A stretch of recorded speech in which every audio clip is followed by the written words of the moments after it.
بعد حوالي 100 يوم من الحصار والخوف والدمار على غزة، كلام الله عز وجل هو اللي بيواسينا.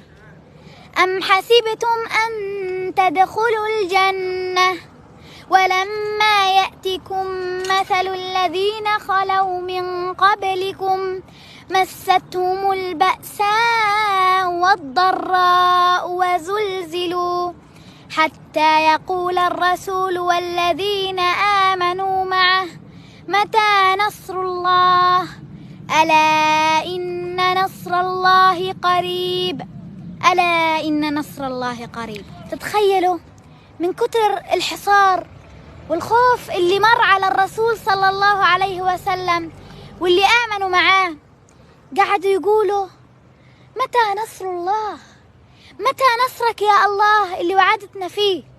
فبيجي الرد اللي بتطمئن له القلوب، ألا إن نصر الله قريب. وهذا اللي إحنا متيقنين فيه، إنه إن شاء الله ربنا حينصرنا ومش حيسيبنا بإذن الله. والسلام عليكم.